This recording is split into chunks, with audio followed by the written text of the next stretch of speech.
We need to acknowledge as we go through COVID when we have made mistakes.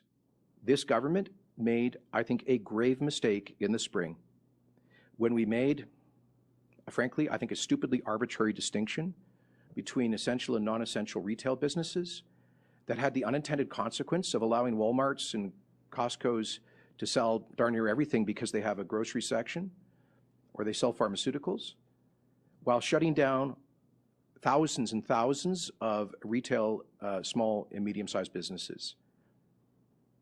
I talked about the fifth generation family in my remarks with this running a store in rural Alberta. 100% of their business went to the big US-owned box store down the street, or of course online, for 10 weeks because of that frankly stupid mistake that we made, for which I apologize. We tried to undo that as quickly as we saw realized it and saw the impact.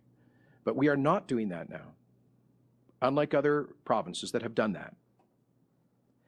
And we are putting a capacity limit because we have to do some things to limit general social and community transmission. And we've always said that we would address this as the situation unfolded. You ask, why aren't we taking even more stringent measures? The answer is we are trying to bend down the curve. Alberta is not involved in a chase after zero because, in our view, the broader consequences for the health of our society would be intolerable. To try to get to zero with a widespread shutdown. I point to jurisdictions that promise circuit breakers for 2 weeks that 3 and 4 months later are still in unprecedented and extraordinary shutdowns of broader social and economic activity with massive impacts on the health of those societies, on mental and emotional health, on physical health, on people's ability to earn a living, and on so much more. Not to mention, by the way, in so much of the debate, where have we forgotten about the Charter of Rights and Freedoms?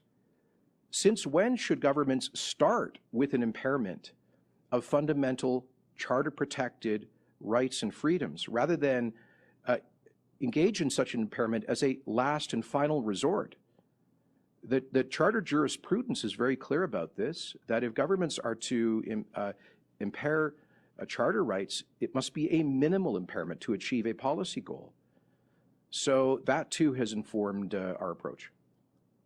I will repeat, I believe that people who are recommending so-called lockdown policies, I'm sure are doing so in good faith and that they are well-intentioned. Let me, however, say this. I would ask people who have the certainty of a paycheck, particularly a government paycheck, to think for a moment about those individuals whose entire life savings are tied up in businesses such as that. I would ask them to think about the 175,000 people who work in that industry, disproportionately women. I would ask them to think about the impact on those lives.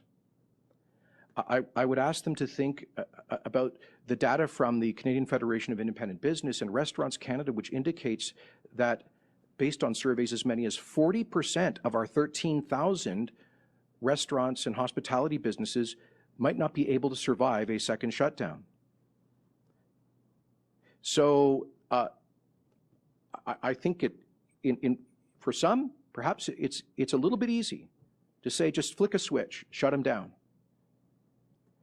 But, I can tell you, a couple of weeks ago, I was in my constituency at a kind of little food court thing, and a new Albertan, a refugee from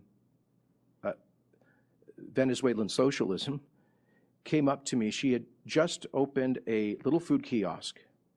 She recognized me. She came up to me, and she broke down in tears in front of me, saying, "Sir, I've put my entire life savings as a refugee into this little business, I've just opened, we're struggling to pay the bills. If you shut me down, I'm going to lose it all, everything, and I'll be in abject poverty. So you tell me what the health consequences are for that woman and her family. So I think we need to be a little more balanced in the way that we discuss these things.